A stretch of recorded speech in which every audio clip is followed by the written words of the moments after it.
Alors tout d'abord, bonjour. Donc dans un premier temps, pouvez-vous vous présenter ?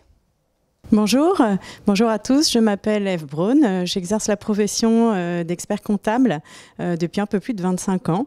Je suis actuellement responsable du bureau KPMG à Rouen.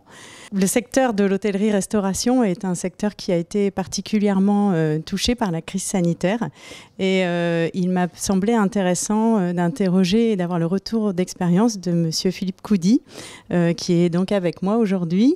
Donc je vais vous laisser vous présenter, Monsieur Coudy.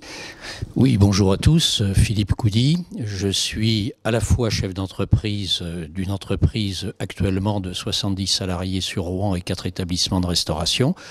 Et à titre bénévole, mais c'est important, président du premier syndicat professionnel, l'UMIH, Union des métiers, des industries, de l'hôtellerie, qui est un syndicat patronal, qui défend les entreprises de notre secteur. Je travaille dans ce secteur depuis une quarantaine d'années. Je ne vais pas vous faire tout mon parcours parce que ça serait trop long. Comment les chefs d'entreprise ont-ils vécu cette inactivité ?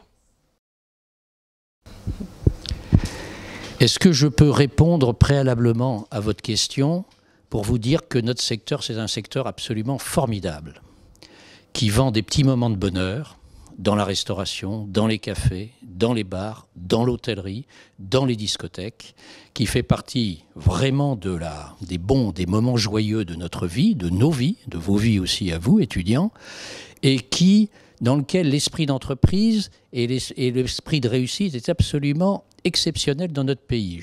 On est un sous-ensemble de l'industrie touristique, on est des entreprises absolument leaders. Je prends l'exemple de Sodexo, qui est parti de petits bars sur les bateaux entre Marseille, Alger, Oran, Tunis et le Maroc, et avec un chef d'entreprise absolument extraordinaire qui est Pierre Bellon, qui a réussi à en faire aujourd'hui un des leaders mondiaux dans les services, avec plus de 500 000 salariés, une des plus grandes entreprises françaises, toujours domiciliée en France.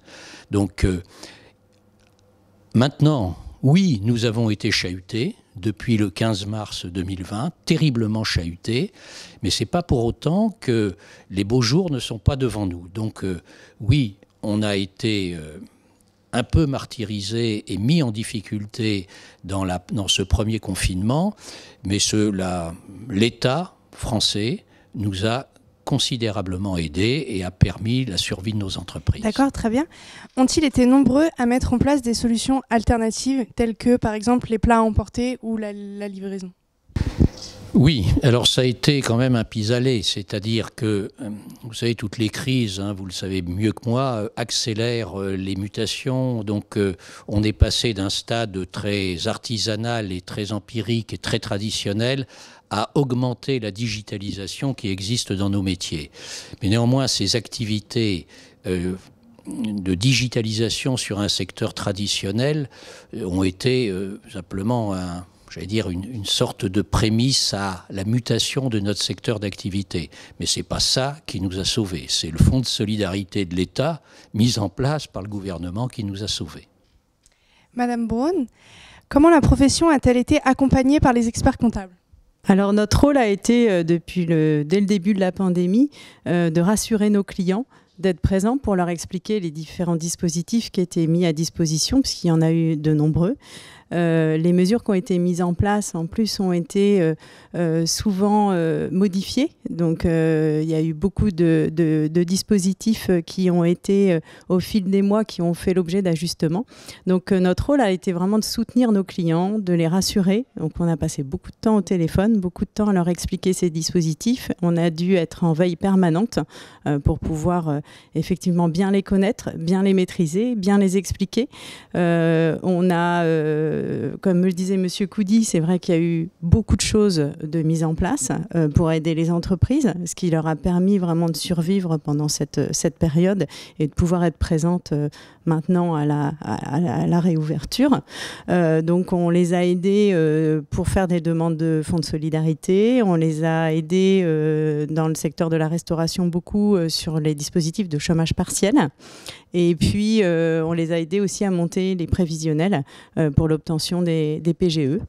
Et pour certains également, on les a accompagnés pour négocier des baisses de loyer auprès de leurs propriétaires. Donc voilà. Monsieur Cousy, comment avez-vous été accompagné par votre expert comptable? Quel retour avez-vous des restaurateurs sur le sujet? Alors l'expert comptable, on en attend beaucoup, mais il ne faut pas tout attendre quand même de son expert comptable. Aide-toi et l'expert comptable t'aidera. Il faut aussi que le chef d'entreprise se prenne en main. Hein, c'est lui quand même le pilote de son entreprise, c'est lui le pilote de son café, de son restaurant, de son hôtel.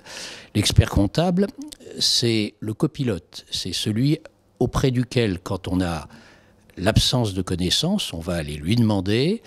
Le syndicat professionnel aussi, hein, je le rappelle, hein, que je représente aussi. Mais l'expert comptable, c'est quand même lui qui s'engage avec son client pour l'amener à tenir une ligne de flottaison positive, hein, dans son compte d'exploitation et dans son bilan. Donc, les experts comptables, je ne vais pas répéter ce que Mme Rhône a dit, nous ont accompagnés sur ces différentes facettes. Alors, suivant la taille des entreprises, l'expert comptable est plus sollicité sur la fiscalité ou sur des éléments pratico-pratiques qui ont été décrits par Mme Braun, mais c'est le compagnon à la fois des bons jours, qui continue à faire la photographie de nos entreprises et nous aide à en faire un scénario positif économiquement. Et puis, c'est aussi l'aide des mauvais jours, quand les jours sont un peu plus difficiles, ce qui est le cas depuis 2 ans, pour nous aider à mieux piloter nos entreprises, nos cafés, nos hôtels, nos restaurants. Des aides ont été mises en place, telles que le chômage partiel, le fonds de solidarité ou encore les aides au loyer. Ont-elles été suffisantes et correctement attribuées? Alors suffisantes, oui. Oui, suffisantes, oui. J'oublie pas quand même que le gouvernement ne nous a pas aidés du 15 mars au 2 juin 2020, où on n'a eu pratiquement aucune aide. Mais à partir du 1er décembre, enfin du 1er novembre, mais réellement à partir du 1er décembre, là les aides ont été puissantes puisqu'elles ont atteint 20% de nos chiffres d'affaires moyens de l'exercice 2019. Et alors, est-ce qu'elles ont été, votre question, est-ce qu'elles ont été bien ciblées? La difficulté de l'État, c'est de modéliser individuellement chaque aide. Et ça n'a pas été possible. Ça l'est aujourd'hui, mais ça n'a pas été possible. Et des petits établissements ont eu des aides peut-être un petit peu surdimensionnées, mais il fallait mieux ça que sous-dimensionnées. Donc moi, en tant que président d'un syndicat professionnel, je ne peux que me féliciter de cette aide de l'État. La reprise a été forte à la rentrée de septembre 2021. Quelles ont été les principales difficultés des chefs d'entreprise du secteur hôtellerie, café, restaurant? La difficulté, vous la connaissez, hein, tout le monde la connaît, c'est le pouvoir humain, hein, enfin, qui est au sein des entreprises. Mais ce n'est pas que sur notre secteur d'activité. Sur notre secteur d'activité, comme je vous l'ai dit au tout début, c'est un secteur absolument formidable dans lequel des jeunes doivent s'inscrire. On est leader mondial en matière touristique, on est leader mondial en image de la restauration. Il y a des possibilités de création d'entreprises absolument exceptionnelles dans notre secteur d'activité. Donc tout ça, c'est positif. Après, la difficulté, elle est sur non pas les vocations de reconversion qui existent dans notre secteur d'activité, qui sont bonnes, qui sont assez fréquentes, mais elle est aujourd'hui en particulier sur le personnel de cuisine, qui n'est pas assez nombreux formés. Alors je ne dis pas qu'on n'en forme pas en France, mais aujourd'hui les besoins sont mondiaux. Des cuisiniers français, ça s'exporte en Chine, ça s'exporte en Inde, ça s'exporte en Amérique du Sud, etc., dans le monde entier. Donc on aurait intérêt à en former beaucoup plus. Hein. Ceux qui sont formés en Normandie ne restent pas forcément en Normandie. Ils y reviennent de temps en temps. Mais nous, on en a formé qui sont, je pense en particulier à 1 ou 2 là actuellement, qui sont au Mexique, qui sont au Honduras, qui sont à New York. Et tant mieux, dans le fond, c'est le côté hyper positif du secteur d'activité. Mais on est face à une pénurie de gens bien formés. Alors on compense ça par des étudiants pour l'été, en saisonnier. Leur niveau culturel et leur aptitude à s'adapter généralement est bonne, mais ça c'est sur du service, le service en salle. Mais sur la cuisine, non, ça demande une technicité qui demande quand même un background, une formation beaucoup plus importante et beaucoup plus longue.